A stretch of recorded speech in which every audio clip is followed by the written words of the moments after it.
Abhijit Halder with us today. Thank you very much. Thank you. Understanding Buddhism and also doing the excavation and understanding its philosophy. What's your inspiration about that? You rightly said the lack of knowledge people have about Buddhism. It's not a religion. Things which have come out of Buddha's teachings, how to be mindful. He always would say that don't think of the past because it's over. Don't think of the future, it's not happened yet. Think of the present. And when he says present, it's like right now, this moment. They have caves where there are Jataka stories, and school kids in China are taken to those caves. And they've said that these professors were saying that experimentally, the kids who came and spent time in the Jataka with the Jataka stories, their ability to sustain with stress, pressure, the negative forces was better than the other kids.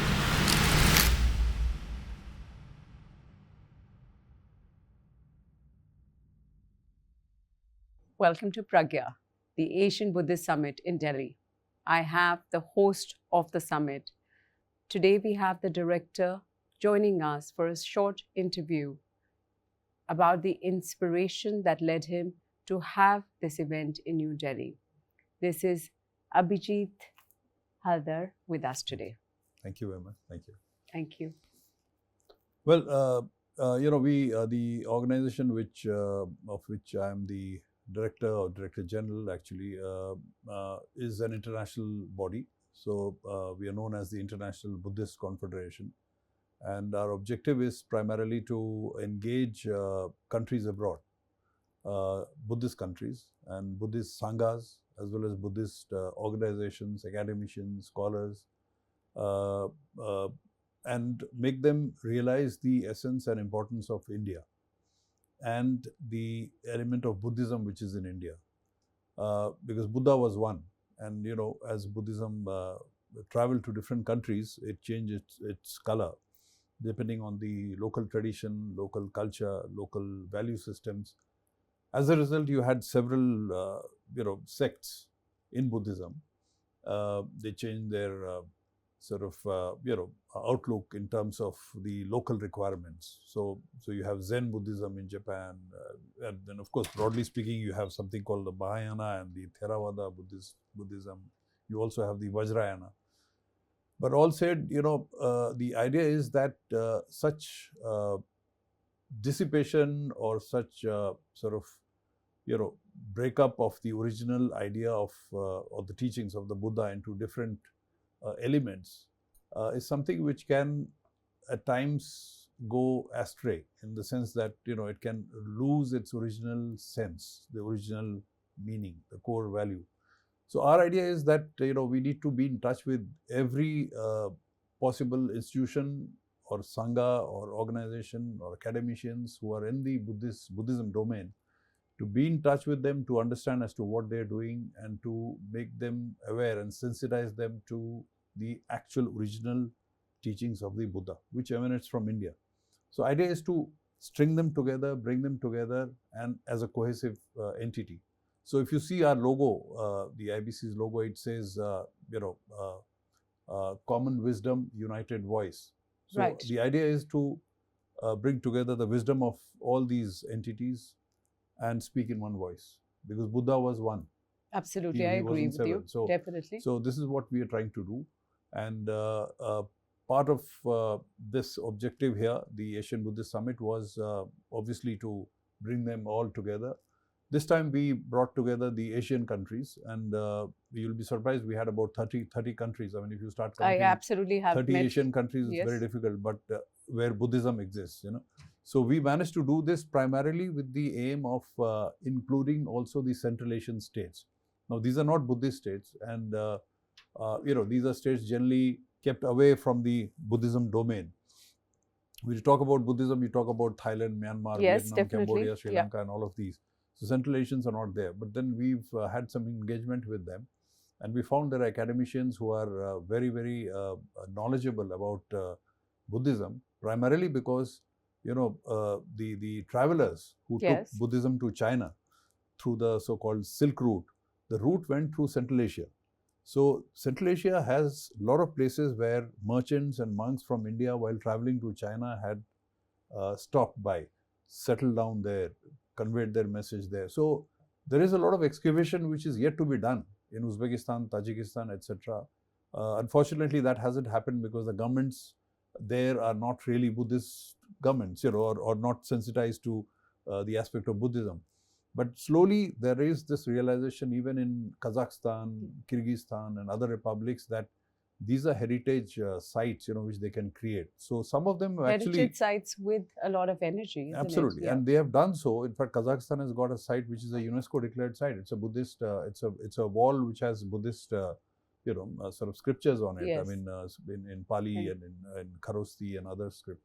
Similarly, you have in Uzbekistan the sleeping Buddha, the famous sleeping Yes, Buddha, course. the largest in the world, is Yeah. there. I mean, so they have a lot of arts and artifacts which they are trying to dig out and put them together. So, in short, the idea is to bring people of different background from Asia here to discuss, threadbare anything and everything which is relevant to Buddhism in Asia. That's what we are doing here. So it's been fantastic about this journey of understanding Buddhism and also doing the excavation and understanding its philosophies and really bringing it to the lives of people today.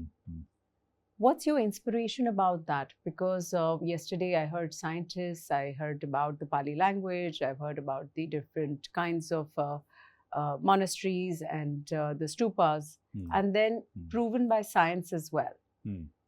That how meditation really helps you to walk your way towards enlightenment. What's your viewpoint in that? See, there are two aspects to it. One is the, you rightly said, the lack of knowledge people have about Buddhism. Right. It's not a religion to begin with, It's a way because a lot of life. people in India take it as a religion. You start off thinking that, if I'm doing Buddhism or practicing Buddhism and getting into a religion which is digressing from my religion, etc. Nothing of that sort. It's a philosophy, and it's a way of life, and you can always practice, elements of Buddhism as you practice any other religion simultaneously. So that knowledge is something very important, and given the fact that Buddha was from this country, in terms of his enlightenment and his preachings, etc. It is extremely crucial that people in this country should be more aware and knowledgeable about I agree who with he you was, completely. what was his background, etc. Buddha always said that he never believed in having a photograph of or a picture of his or a sort of sculpted image I believe of it his. came in much later absolutely. with the traders traveling, Absolutely, etc. absolutely. And with That's the true. goodness, with the monks, what they were spreading around the world. Absolutely. He never believed in all of this. He, in fact, said that, if once I'm away, I'm away. That's it. And he would say something which is very typical of the Buddha's statement, where he says that you are your own refuge. Yes. You are your own teacher. So you don't even have to look at a teacher. I mean, if I'm away, he said this to Ananda, he's one of his disciples when he was passing away, that once I'm not there, don't think your teacher is gone, because you are your teacher, and that's a lesson which I think is very important for everyone, every single individual on this planet. When you look for gurus, etc., fine, but then to begin with, you are your own teacher. Yeah, so his teachings really bring a lot of light to today's living, because it's kind of a situation where we have modernization staring us in our face. Then we have diversity and everybody claiming for Buddha, for example, like that with many religions, etc., and trying to influence the other. That's true. So I feel that the woman sitting at home, or the person in the corporate office, or children, they are the generations to come. Absolutely. And they are very detached to his teachings. In fact, so much so that it's all in like this sculpture or this painting only, but it is not anything about his ways. Have you considered creating an app for his education of his beliefs and his knowledge from the time of, when at a very young age, when you're just evolving and you have access to information a little bit about yourself, to access that? Because it's really easy for me to say, but after talking to so many professors, that these kind of teachings should be brought to the education system, to be proud of the fact that we are born in a country which has had so many mistakes, sages, Buddha, gods and goddesses that have actually appeared on this land. So the energy of that land, this land, is extremely high. And to appreciate the fact that we even have a text to go back to, we have a belief system to go back to, we have the knowledge. All we have to do is open up our mind and also penetrate into that knowledge and bring it to our daily lives. What is your take on that? See, one of the things which you mentioned about is the various aspects of Buddha's teachings which is applicable in daily lives. There is tremendous which one can take away. Actually speaking, you won't believe it. We had a series of conferences where we had some international sort of young scholars who've actually studied Buddha Dhamma. They came up with papers which are amazing. Wow. They spoke about Buddha Dhamma and artificial intelligence, and there was this pitch, which is beyond understanding. I mean, the kind of stuff they came up with, which I think anybody who's into AI should know. Right. Okay.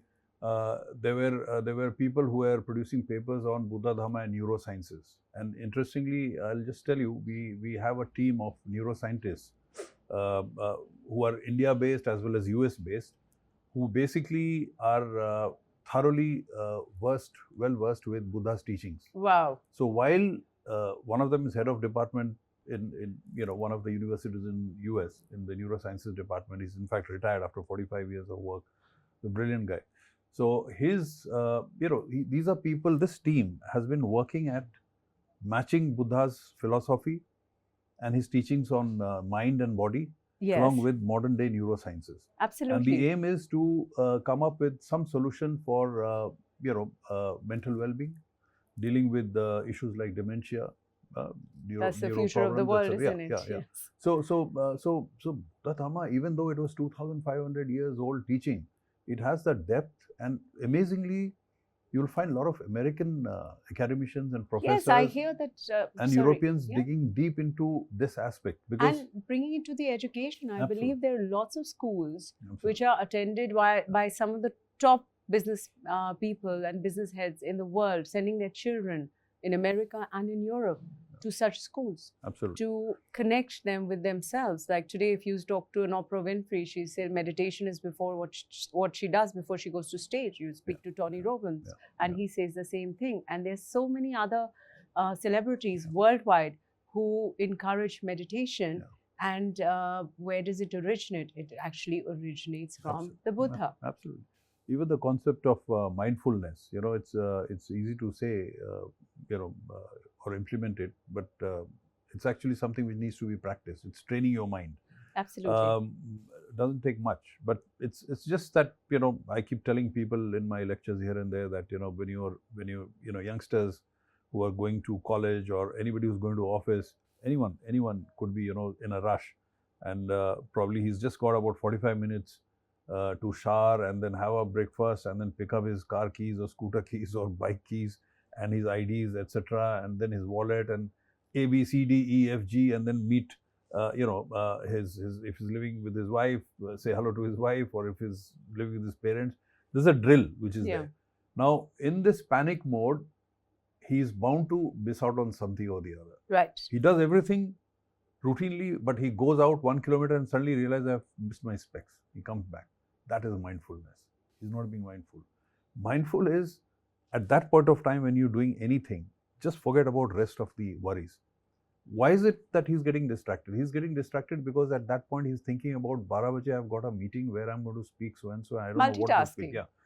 3 o'clock there is this boss who's called me for a meeting. I don't know how to sort this out. So while he's picking up his keys and doing his regular sort of the go through drill, he's thinking of other stuff. That's not being mindful.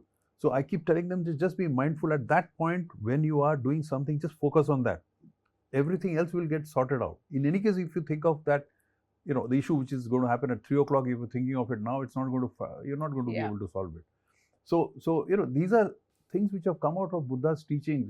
How to be mindful. He always would say that don't think of the past because it's over. Yes, of course. Don't think of the future. It's not happened yet. Think of the present. And when he says present, it's like right now, this moment. So this is where these are teachings which need to be brought out to. These are not religious aspects. These are very, very simple, practical, human psychology related factors which need to be inculcated among youngsters, yes. especially. I believe that it's really important for our children in this world to understand the significance of the word meditation, the word wisdom, the word mindfulness, the word cruelty, the word sustainable. And in Buddha's teaching, all these words were constantly ingrained in their teachers, in their scholars, in their the monks that have devoted their purpose of life with his teachings and his spreading of the light. As a nation, if you were to make one recommendation at a very young age, because I believe children are our biggest teachers. They come back home and they say, Mom, my school taught me that. Dad, no, I don't want to do this because, you're wasting water, or you're wasting the resources, or perhaps not planting enough trees.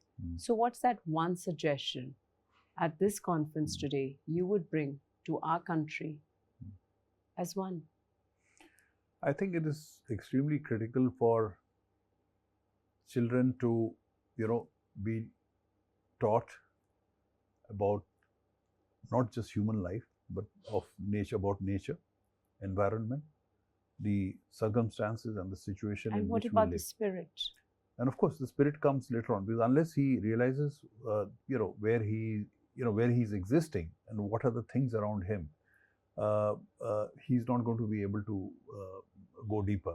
Because even here, Buddha would say, this is 2,600 years back, he said that, you get back from the nature what you give to the nature. Now, imagine a time when there was no pollution, there was no carbon, the AQI and all of that we talk about. We're talking about that time. But at that stage, he had said that you'll get back what you give to the nature. So these are elements of teachings of the Buddha which have been spelled out in Jataka tales, specifically for kids. Specifically for kids.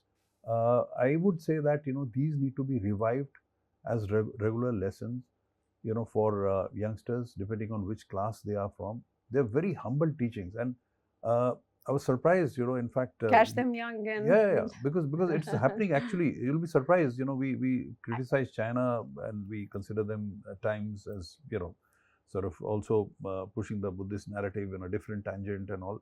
Fact of the matter is that, we had two professors from China who had come and attended a conference which, again, we had hosted along with the External Affairs Ministry. And in fact, they asked us to host this conference on SCO, Shanghai Cooperation Organization. All right. So China is a member of SCO, so Chinese delegates had to come. And there were two professors from this particular city called Donghua. Donghua is very famous because it fell on the Silk Route, along which a lot of monks went to China. They have caves where there are Jataka stories scripted and painted. And school kids in China are taken to those caves, are shown those Jataka tales. And they've said that, these professors were saying that experimentally, the kids who came and spent time in the Jataka, with the Jataka stories, were asking so many positive questions, and over a period of time, they found that their ability to sustain with stress, pressure, the negative forces was better than the other kids. So it's something beyond yourself. And over a period of time, their performance overall, even in academics, was better. They would sort of reduce the time they would watch, films or on the laptop or on the mobile phone and all that. Subsequently, they found that the hours were far reduced, in terms of how much time they spend on these toys rather than reading. Going inwards. Into nature oriented stuff. They would sort of get into gardening. They would sort of appreciate nature. They would start talking about life, and that's where the spirit aspect comes in.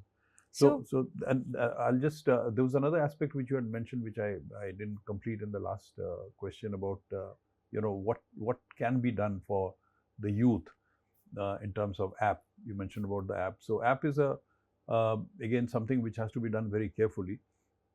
So there is something which is available, and which happened last year in 2023. We had the Global Buddhist Summit, which is something like this summit but a larger one. And there we had one of the things we find in these summits is that people who come from across the world, they go back with brilliant ideas. They get carried away. Some of them, especially the youngsters who come, we also select people like that, from different backgrounds. They just don't have to be always monks. It's a think tank. Yeah, I mean, people who are sort of, think tank or an intellectual who's delved into science as well as Buddha Dhamma and things like that. So many of them go back and come out with creative ideas. So it's like we wait and see, who's going to come out with what. So there was this Malaysian, he's here right now, a Malaysian guy who sort of, he came here and he heard this one statement, which you also asked that question, that what do you do for the youth? How do you bring them on board in terms of Buddha's philosophy? And this gentleman, it struck him. And he heard it from actually Dalai Lama. He was there in that last conference of ours. So he went back, he started working on an app. And he was in touch with us. We couldn't help him much from as far as technology is concerned. We would just advise him. He has spoken to several monks from several different backgrounds across the world over this last 1 year, and he's produced an app called Norbu, Norbu. So it's called Norbu AI Chat.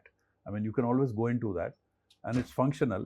It's now available in Hindi, in Tibetan, in English, of course, in Chinese, in Marathi, in Telugu, and he's just sort of going across, building it up in different languages.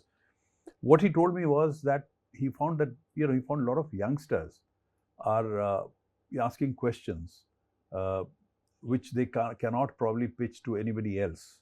Certainly not anyone in the family, maybe even not among friends. I think it's time because I mean, our children are privileged. Yeah. And they have all these gadgets. Yeah. They have electricity, they have television, they have entertainment. And very similar to what Buddha had gone through. Yeah. He had it all. He was born in a palace. And there was something that went missing. And that's what his journey started with. He went looking within. And a similar time, I believe, has come where we are all asking that what is the reason why we're feeling so unhappy when we have it all? And what is it that we're aspiring to? So conferences like this bring in a lot of awareness. And I really, really appreciate your effort and your time today. Thank you very much. Thank you very much. And I'm happy that you are around. And this is something very important as far as transmission is concerned. For instance, whatever little message that your channel would convey is something which Buddha would always say, that, transmit the message. Whatever I have conveyed, it has to be transmitted. And Ashoka, the emperor, did it. He sent his so-called Dhamma Dut across the world to different countries. So you're doing something which is like the Dhamma Dut, transmitting the message. Thank you very much. Thank you. Thank you very much. Thank you.